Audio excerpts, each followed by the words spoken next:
The arena stretched before them like a metallic coliseum, its walls gleaming under harsh artificial suns. Commander Zixithera watched from the observation deck as the latest batch of specimens was herded into the killing ground below.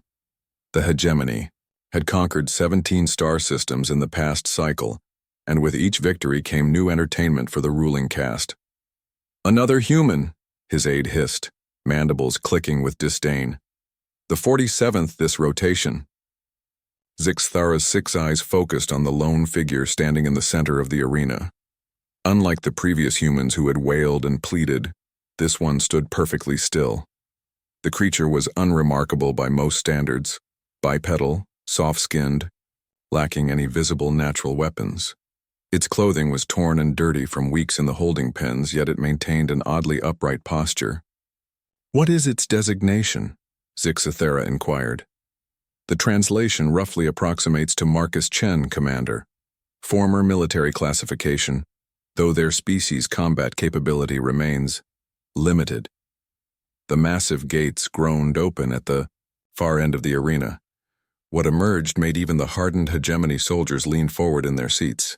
The Vorthak was a magnificent specimen, 12 feet of corded muscle and chitinous armor, with talons that could slice through battle steel. Its maw opened to reveal rows of serrated teeth, each one longer than the human's fingers. The crowd's roar was deafening.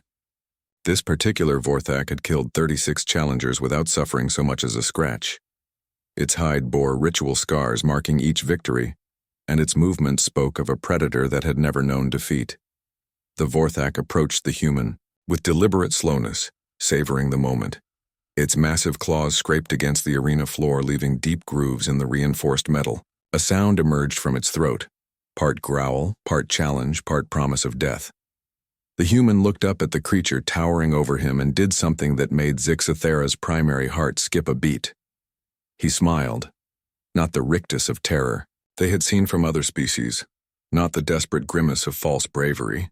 This was something else entirely. Calm, knowing, almost amused. The Vorthak's snarl deepened, confused by the lack of fear scent. It had faced hundreds of species across the galaxy, and all had shown the proper respect for death. This tiny creature's reaction violated the natural order.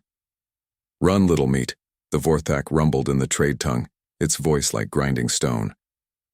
"Give us sport." The human, Marcus, tilted his head slightly. When he spoke, his voice carried clearly across the suddenly quiet arena. "You know what's funny?" he said conversationally. "Everyone always assumes we're the prey species." Vorthak's confusion was palpable. It had expected begging, perhaps bargaining. Instead, the human began walking toward it with unhurried steps. "See, here's the thing about humans," Marcus continued, his smile never wavering. "We're not built like you. No claws, no fangs, no armor. Hell, most of our own planet's predators could take us in a fair fight." The crowd stirred restlessly. This wasn't following the usual pattern. "But that's the beautiful irony," the human said, stopping just outside the Vorthak's killing range. "We never fight fair." The Vorthak lunged, talons extended to disembowel this insolent prey in a single swipe. Its strike was perfect, the same technique that had ended dozens of lives in this very arena. Marcus wasn't there anymore. The human had moved with a speed that seemed impossible for his species, rolling under the strike and coming up beside the Vorthak's left leg. Before the creature could react, something glinted in the human's hand, a makeshift blade fashioned from a piece of arena debris. The strike was surgical, precise, aimed not for maximum damage but maximum effect. The blade found the joint between chitinous plates, severing the tendons that controlled the Vorthak's primary locomotion. The apex predator stumbled, its roar shifting from fury to something else, uncertainty. "You see," Marcus said, dancing away from the creature's wild swipes, "my species didn't climb to the top of our food chain by being stronger or faster. We did it by being smarter, by adapting, by never ever giving up." The Vorthak spun, trying to corner its prey, but the human anticipated every move. He had spent the weeks in captivity studying the creatures, learning their patterns, their weaknesses. Every species you've conquered probably fought you the way you expected, Marcus continued, his voice carrying over the increasingly frantic sounds of combat. Tooth and claw, strength against strength. But humans? We're persistence hunters. We don't win by being better than our prey. We win by outlasting them. Another precise strike, this time to the creature's other leg.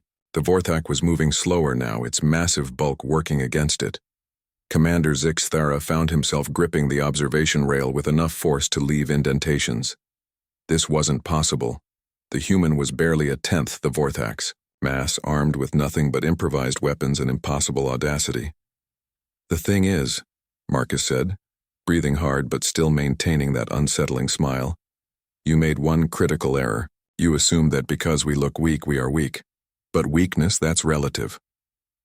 The Vorthak, realizing its predicament, abandoned all pretense of sport and unleashed its full fury.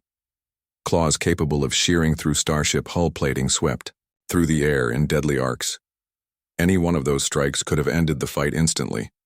None of them connected. Marcus moved like liquid mercury, flowing between attacks, always a heartbeat ahead of death. Each near miss brought him closer to his goal, and with each passing moment, the Vorthak grew more desperate, more reckless.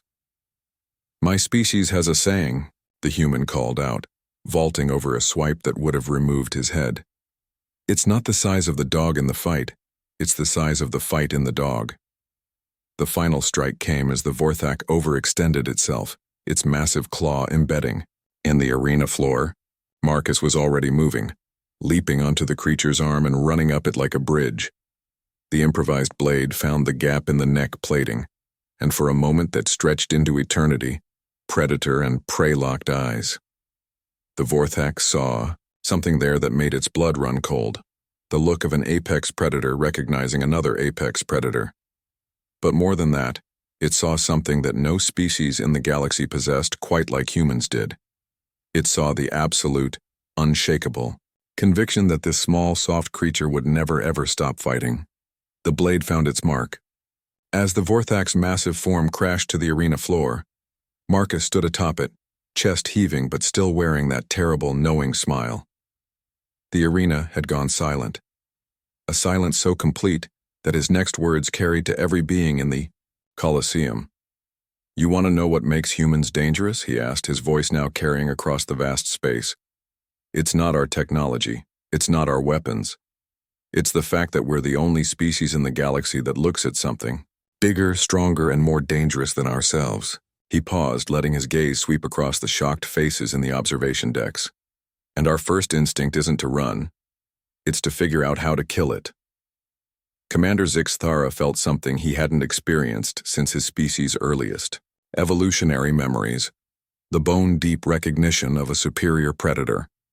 As security forces rushed into the arena, he found himself wondering for the first time if conquering the human homeworld had been such a wise decision after all. The human allowed himself to be recaptured without resistance, but his smile never faded. Even as the guards led him away, that expression remained. The smile of a predator who had just revealed himself to a galaxy that thought it understood what apex meant. In the weeks that followed, word of the humans' victory spread throughout the hegemony's territory. The story grew in the telling, becoming legend, becoming myth. But for those who had witnessed it firsthand, one detail remained constant in every retelling. The predator had snarled, as predators do. The human had just smiled, and that somehow had made all the difference.